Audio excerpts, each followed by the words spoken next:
Almost 2,000 years ago, the most powerful man in the world sat down to write in his journal. He wrote, "Our actions may be impeded, but there can be no impeding our intentions or dispositions, because we can accommodate and adapt. The mind adapts to its own purposes, the obstacle to our acting. The impediment to action advances action. What stands in the way becomes the way." So in other words, the obstacle in your way is the way. It wasn't original even back then.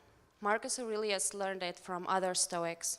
It has been repeated throughout history ever since. Many successful people came to this realization on their own. You can find it in pop culture too. I know that some organizations here implement this kind of thinking, even if they haven't articulated it in this way. It might seem obvious, but it wasn't so obvious to us just a few years ago. And hopefully you too can benefit from applying this timeless wisdom of turning trials into triumphs. So let me illustrate with an example of how an obstacle can be turned into an opportunity in a context of a campaign. About a year ago, we've started our first ever pressure campaign against the second largest retailer in the Baltics, Dreamy. We were asking Dreamy to go cage-free in their egg supply chain by the year 2025. We have just published an investigation from their suppliers, so we expected Dreamy not to want to be associated with images of hens in cages. We were prepared for it to be a hard campaign and to take some time. But since it was our first pressure campaign, and since it was the first ever pressure campaign in our country, we didn't know what hard or some time might mean. So the first thing that Dreamy did when we started the campaign was send us a cease and desist letter. It's a 3-page legal document arguing that what we're doing is illegal and that we should stop our actions. Of course, we were expecting them to do something like that. They were testing our resolve. They wanted to see if we are going to back down, and we didn't. We continued with the campaign for 4 months. Of course, it had its ups and downs. And then came December. It was getting too cold to gather volunteers to protest. After 4 months of protesting, leafleting, writing comments, letters, calling, and so on, people became demotivated. We lost hope in winning. We were discussing to maybe stop some campaign actions, at least for a while, since we thought it was going nowhere. And then Dreamy sent us another cease and desist letter. This time it was 12 pages long, written by one of the best law firms in the country, and it said that if we don't stop our illegal activities in 7 days, they will sue us for damages. Yeah. A friend of ours met one of the lawyers of this firm on the street, and this lawyer told him to tell us that they will grind us to dust in court. So this time, it seemed that they are really taking us to court. And even though we thought that their case doesn't have basis, probably, we couldn't be sure because there was no precedent for something like that in our country. So it only matters what the judges decide. And even if we win the case, it might take years of being tied up in court. And if we lose, you know, it's probably the end of the organization. So imagine yourself in a situation like that. It's your first ever pressure campaign. You're doing it for a while now, so your volunteers are demotivated. And then this large company says that they will destroy you if you don't stop, just in time when you were thinking of de-escalating your actions because you didn't believe in winning anymore. It can be seen as maybe the worst thing to happen at the worst time. Or it can be seen as an opportunity to practice this obstacle is the way principle. And I'm not going to pretend that we were not scared of losing everything. However, we decided to use Dreamy's threat against them. The threat of being sued and destroyed inspired our volunteers to be more active, to fight back. It also helped us to get more support from groups abroad. So we did everything we could to show them we are not scared and we will fight back even harder. 13 days later, after sending this threat to us, they committed to going cage-free in their egg supply chain by 2025. This commitment was not only our biggest win for animals at that point, it also helped us pave the way for many others, some from the biggest companies in the country, without any real campaigning. If Dreamy hadn't sent us that threat, we wouldn't have been able to escalate our actions as much as we did. So in the end, they really helped us win. But it was only helpful because we decided that it will be. If we chosen to see this threat as an insurmountable obstacle, it would have gone very differently. Yeah, so my advice to you would be to choose to look at every obstacle as an opportunity. It is really that simple. A shift of perspective changes everything.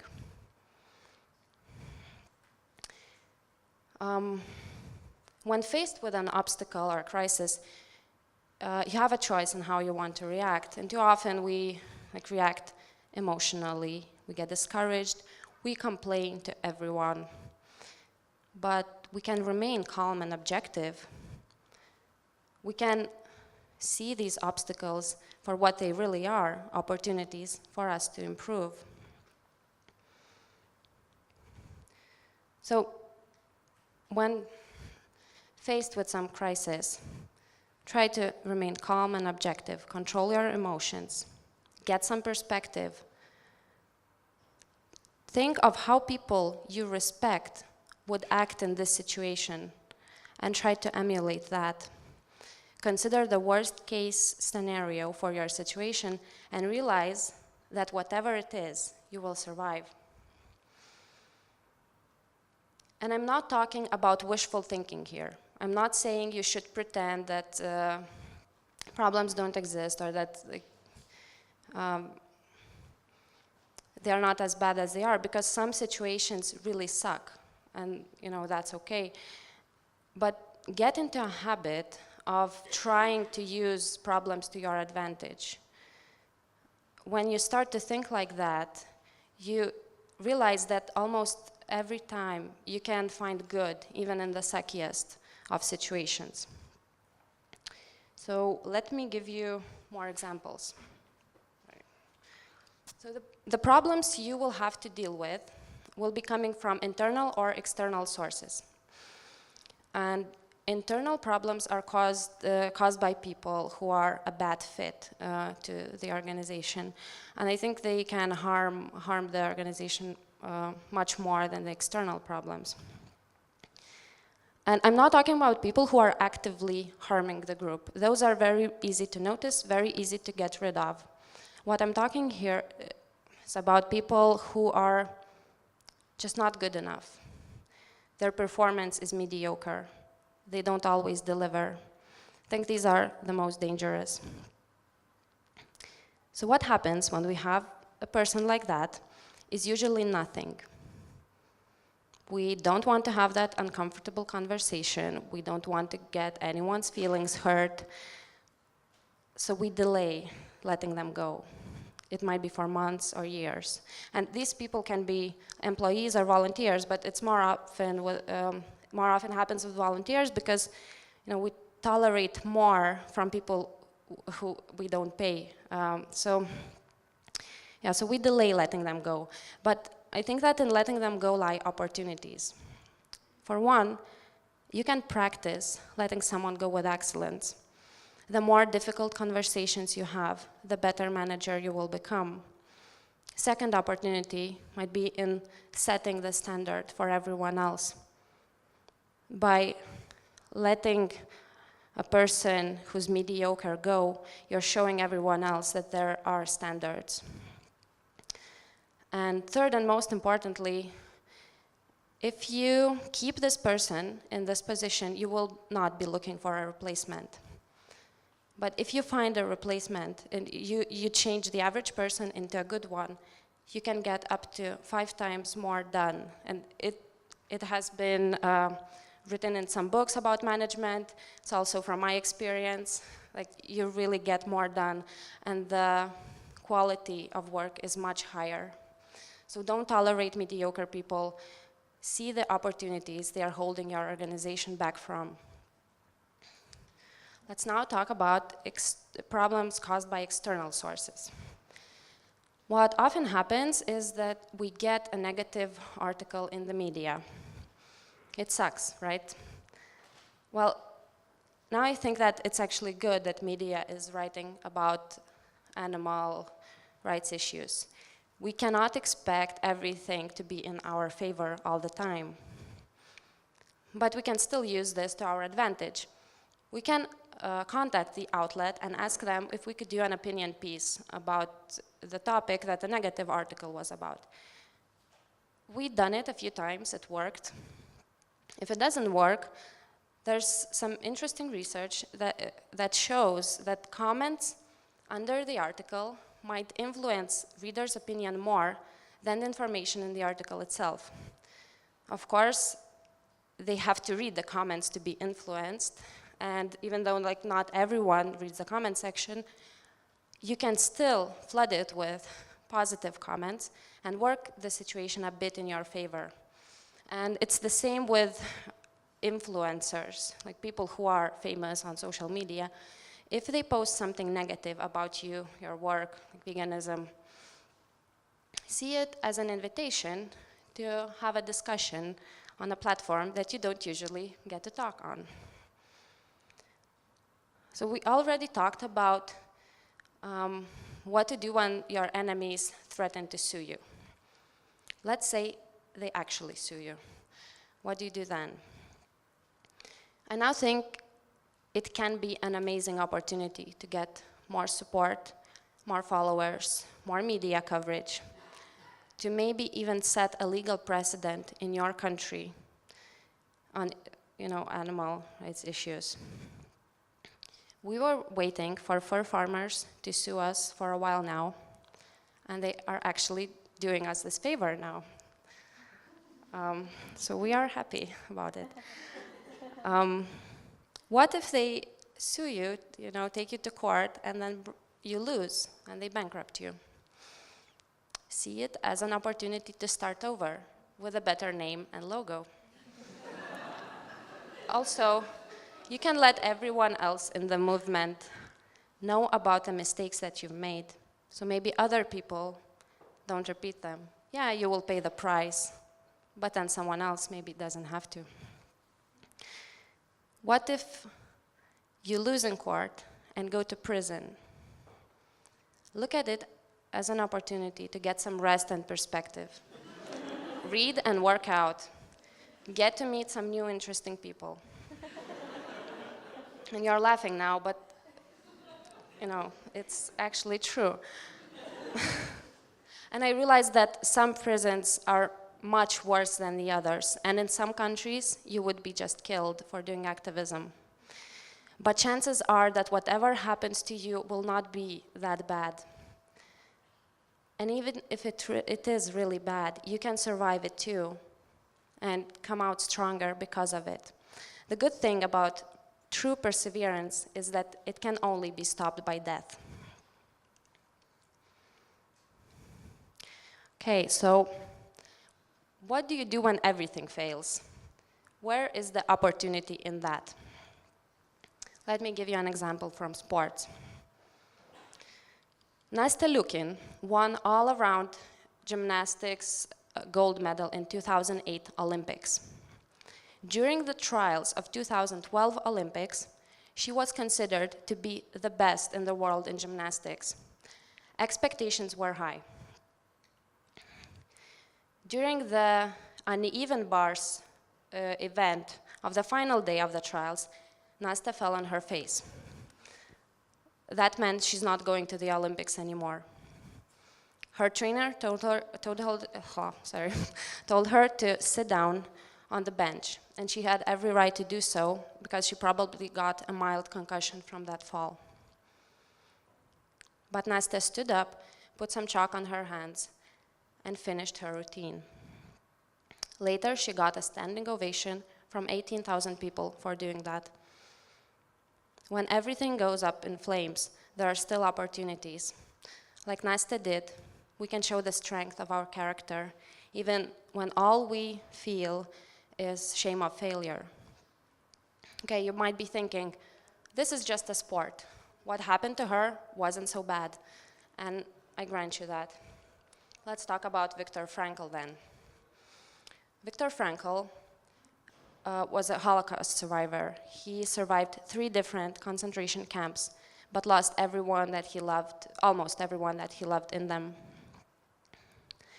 He was able to find solace in the fact that his loved ones didn't have to feel the pain that he felt, that they were spared from the horrors that he had to face. And he said that anything can have meaning if it changes you for the better. We don't control when things get hard, but we can always control how we react. We can show courage, humility, creativity, perseverance. Okay, let's now move on to the biggest obstacle in our way.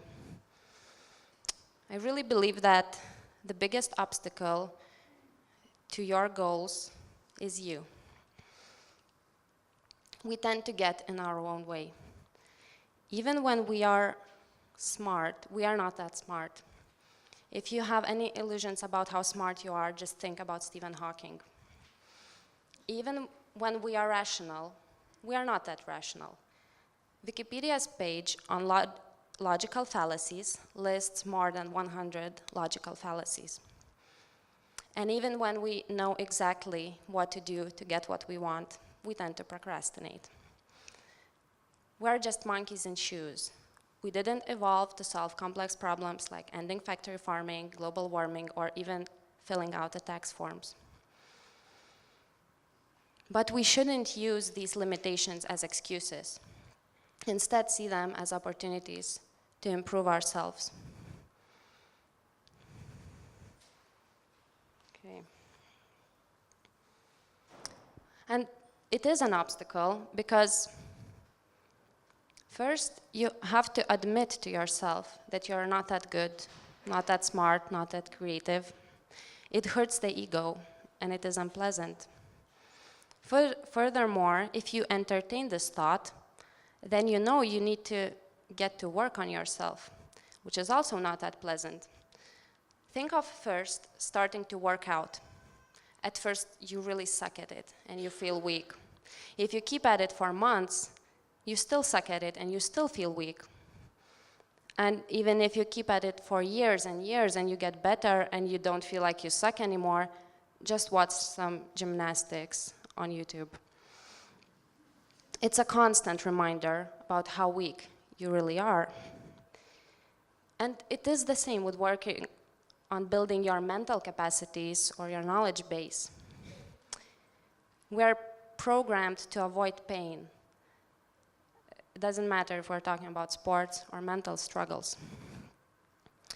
But I believe that to be successful, we need to embrace this pain. We need to embrace this feeling of being uncomfortable when confronted with our own weaknesses. The things that hurt instruct, as Ben Franklin said. And I really believe that if you embrace the pain and start working on yourself, you will get an enormous edge on almost everyone else. I don't know it for a fact, but I have this feeling that the fur farmers or the chicken farmers are not working on growing themselves every day. So, if you truly want to help animals, start working on yourself. There's just no way around it. And okay, you now might be thinking, where do I begin? Well, Ray Dalio, one of the most successful investors in the world, says that the most important thing is to understand how reality works and how to deal with it. The issues we are trying to solve are happening in reality, so we must operate on the same dimension if we have any chance in solving them.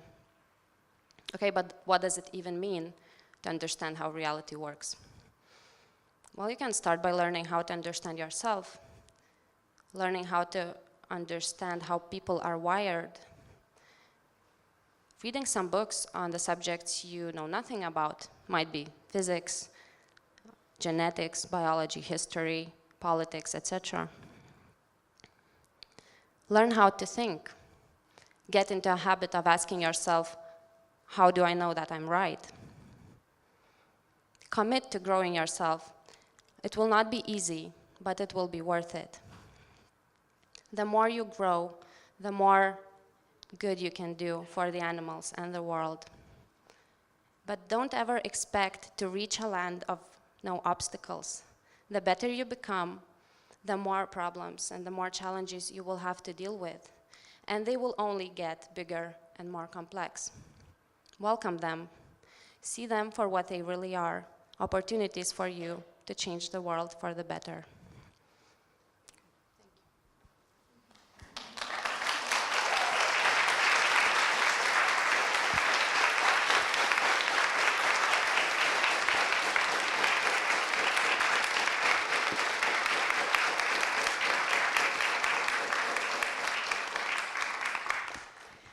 We have some time for questions, if anyone has any questions for Gabrielle.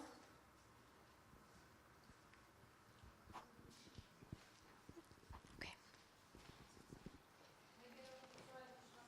Yeah, I can repeat your question. No, I'll come to you, it's okay. Yeah, I can repeat your question to the mic, if that's...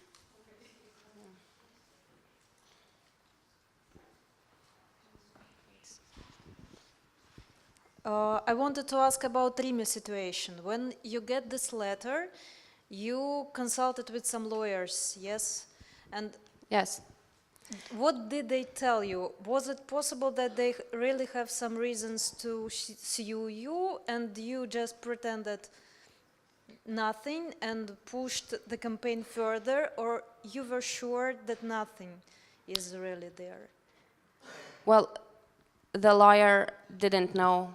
No one knew because there was no legal precedent. The main issue that they had was that we are using their logo, and there was no case for it. Like, you are not allowed to use the logo for commercial purposes, but that's it. Like, there's no more information. We consulted 4 different people, 4 different lawyers. They all had different opinions about it.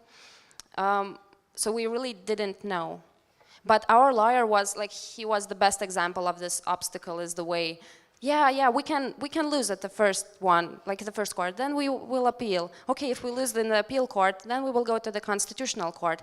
They have like 9 judges. It's impossible to buy all of them. You see, we will, like, yeah, it's a freedom of speech issue. Don't worry. Like, yeah, they will freeze your assets. Just try to move some money now somewhere else, you know. So if they freeze your account, it's all fine. So that's what I'm talking about when I say consider the worst case scenario. So you know, like, what is the worst that can happen, and you can prepare for it.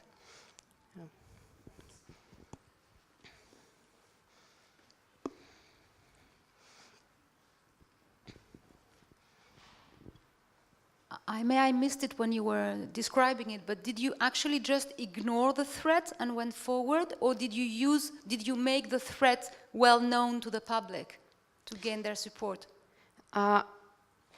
We just replied to their threat. We made like I'm not sure how to call it in English, but we wrote an official reply to them. The lawyer checked this reply. It was also very long. We like argued that we are not breaking any laws, but you know, as I said, it was no way to actually tell without the court deciding who is right. But we didn't go publicly with this, I think. Not too much. Yeah.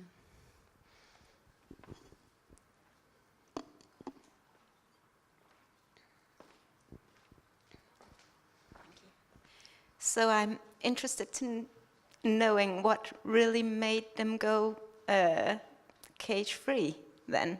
Do you know that, or do you have any idea about it, or what made them? Well, we were doing the campaign for like 4.5 months. We heard some rumors that they are having major, like, personnel shift inside, like a lot of layoffs, but those were just, rumors. So I think that many factors might have played the part. Of course, the fact that we pushed even more when we got a threat was one of them, because if we just gave up, we said, yeah, okay, we stopped the campaign now, and we are sorry that we used your logo, then they wouldn't have gone cage-free. That's for sure.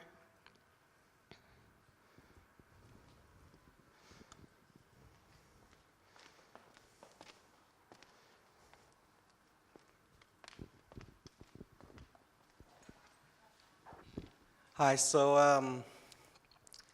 I'm not sure how much you were joking, but I want to ask about the prison stuff.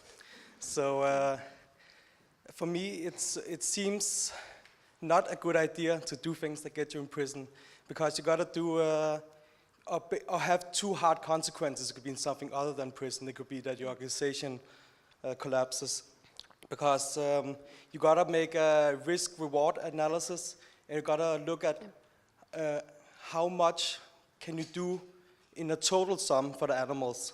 So what I mean is, if you go to prison and you do one good thing, yeah, maybe that's one good thing, but you're out of the game for like 5 years maybe, and you ruined your life.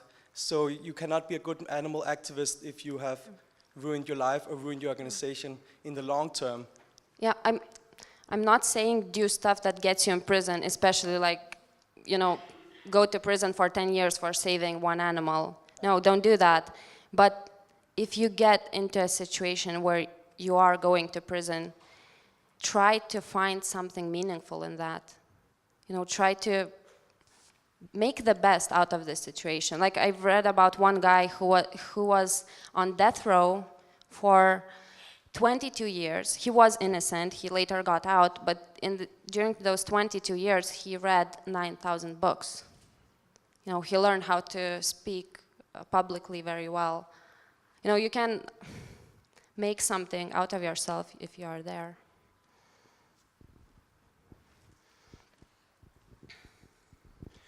Just on that point, I want to stress that it might not be that you can know in advance if you do an action that you end up in prison.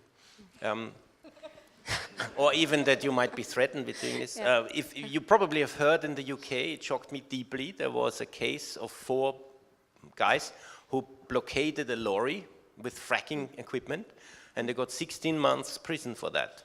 Yeah. Nobody would have expected that in advance. If you can't peacefully block a lorry anymore.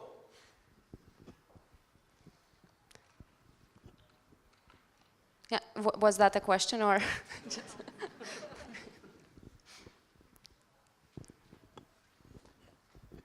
Yeah, I also just want to add to that. It's quite important and a lot of work to be done inside prisons as well. We can veganize a lot from the inside. We can try to organize screenings of Dominion, and we can really work, and that goes for all the people outside as well. We should try to work together more with people who are inside, because if we can veganize from the inside, we can get a lot of great new activists when they get released as well. Yeah, exactly.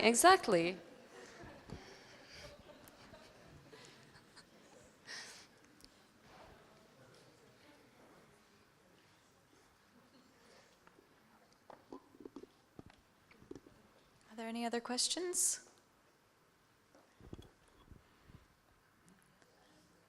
Okay. It's not really a question, it's just more a comment that I'm thinking that the threat that came on you, against you, was the proof that the campaign was actually successful, and at the time where you were being demobilized and thought you were failing, it actually came as a sign that they had a problem. Yeah, might be. No, we don't actually know. Yeah, of course, yeah, they did it because we were influencing them with our actions, but